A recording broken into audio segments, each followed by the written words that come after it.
कई बार चीजें ऐसी होती है जिसमें हम देखते हैं कि कोई इंसान देखने में तो बहुत स्ट्रांग है या आप उनको देख के हेल्दी कह सकते हैं, बट जब ये मौसम चेंज होता है या सर्दी ज्यादा पड़ने लगती है या कभी कभी गर्मी के मौसम में लू चलती है तो वो इंसान सबसे जल्दी बीमार पड़ जाता है। मतलब उसे बीमारियां घेर लेती है।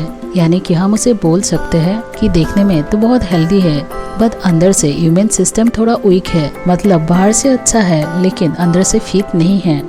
और दूसरी तरफ ऐसे इंसान भी है जो देखने में नॉर्मल ही है बट अंदर से पूरी तरह फिट है।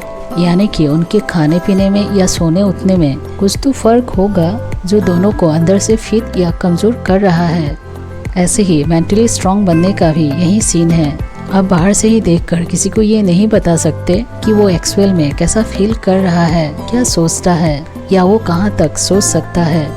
इन सब चीज़ों को समझने के लिए हमें अंदर जाना ही पड़ता है कि आप किसी परेशानी को बहुत छोटा समझो कि ये तो कोई बड़ी बात नहीं है। जैसे आप घर पर बिना बोल के बाहर घूमकर आ सकते हो, लेकिन यही चीज़ किसी और के घर में बहुत बड़ी मानी जा सकती है कि ऐसे कैसे बिना बोल के निकल सकता है। तो ये दोनों ही सेम इवेंट की दोनों अलग अलग सिचुएशन है। कभी कोई बात हमारे लिए बहुत बड़ी होती है और कभी कोई बात हमारे लिए बहुत छोटी। मेंटली स्ट्रांग बनने के लिए आपको इन दोनों का ही फर्क को समझना होता है। अब कभी किसी प्रॉब्लम को अपने अंदर रख कर उसको इतना बड़ा बना लेती हो, फिर वो बात आपको सोते जागते उठते बैठते आपको परेशान करती ही रहती है और उससे निकलना आपके लिए बहुत ही मुश्किल हो जाता है। अगर आप मेंटली स्ट्रांग नहीं हो तो आप क्या करेंगे? आप यही बात लगातार सोचते रहेंगे बजाय इसका सलूशन निकालने की। आप यही सोचेंगे कि ये बात मैं किसी से शेयर करूं और वो भी मुझे वही एडवाइस दे जो एक्चुअल में मैं सुनना चाहता हूँ। होता है ना कई बार कि लोगों को हम सुनते तो है बट एग्री नहीं करते, क्योंकि माइंड में हमने ये बात बिठा के रखी है कि हमने जो सोच रखी है वही सही है। तो खुद से पहले से आइडिया मत लगाइए। मेंटली स्ट्रांग बनने के लिए आपको ये मालूम होना चाहिए कि सिचुएशन क्या है। और अब तो ये बात हो गई या किसी ने तो ऐसा समझ लिया, बट इसको अभी कैसे हैंडल किया जा सकता है, मीन्स कैसे हम इन सब से निकल सकते हैं। ऐसी सिचुएशन पे आपको सिर्फ उस बात को नहीं सोचना बल्कि उस बात को कैसे खत्म करना है सिर्फ वो सोचना है।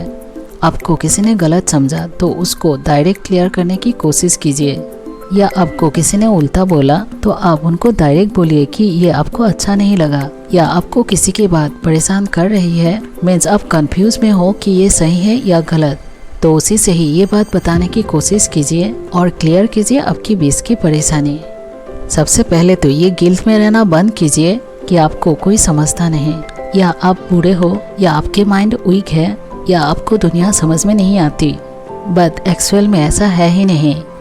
होते हैं ना कि जब हम ऐसे सोचते हैं कि मुझे ऐसे भी कोई नहीं समझता, तो सामने वाला अगर मजाक में भी ये चीज बोल दे कि तुम तो बिल्कुल समझ से बाहर हो या तुम्हारे साथ समझ नहीं आता क्या रिएक्ट करो, तो कभी कभी ये बात भी हमारे अंदर घर करने लगती है कि सही कहा, मुझे ऐसे भी कोई समझता नहीं। और फिर ये बात सोचते हुए हम कब ये सोचने लग जाते हैं कि हम माइंड से वीक है या हम अकेले रहने के लिए ही बने हैं। तो ये चीज़ हमें बहुत ही ज़्यादा परेशान करती है। तो ऐसे थॉट्स को उठाना ही बंद कर दीजिए। आप स्ट्रांग हैं और हमेशा ही रहेंगे। एक्चुअल में ये ज़रूरी नहीं है कि सामने वाला लोग हमें हमेशा अंडरस्टैंड करे या हमें जो समझते हैं ऐसा लोग ही हर बार मिले। हमें बचपन से बड़े होने तक कितने लोग मिलते हैं, बट उन्हीं में से सिर्फ एक या दो हमारे बेस्ट फ्रेंड बनते हैं। ऐसा क्यों नहीं होता कि हम सबको ही बेस्ट फ्रेंड बना के रखें? क्योंकि हमारी बनती सिर्फ कुछ लोगों से है और उन्हीं के साथ हमारी पूरी अंडरस्टैंडिंग मैच होती है।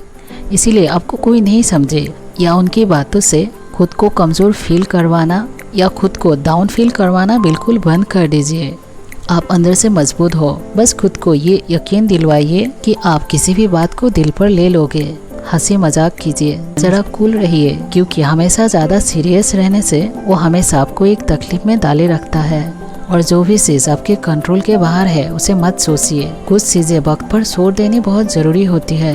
अब जैसे अभी किसी चीज़ का रिजल्ट निगेटिव आया या किसी शख्स ने हमको छोड़ दिया, तो ज़बरदस्ती उसको पकड़ने की कोशिश मत कीजिए। आपको सिर्फ बात की तैयारी करनी है। अभी किसी चीज़ का रिजल्ट निगेटिव आया भी तो ऐसा नहीं है कि लाइफ बर्बाद हो गई या अब क्या करेंगे। ऐसे हजारों रिजल्ट होते हैं जो पॉजिटिव या निगेटिव चलते रहेंगे। सो इसे दिल पर लेने की ज़रूरत नहीं है। उस टाइम सिर्फ ये सोचिए कि फिर से एक बार ट्राई करेंगे, इस बार नहीं भी हुआ तो कोई बात नहीं। आपको हमेशा एक ही बार में रिजल्ट्स मिले ये ज़रूरी तो नहीं, पर रिजल्ट्स तो मिलेंगे ही, ये श्योर है। टाइम ऑटोमेटिकली आपको अपने पोस्ट पर लेके जाएगा। इसीलिए हमेशा अपने काम पर, अपनी मेहनत पर और अपने थॉट्स पर ध्यान दीजिए। अगर आप इस वीडियो में कही गई बातों से सहमत हैं तो आप अपने फ्रेंड्स के साथ ये वीडियो को शेयर करने के लिए ना भूलिए।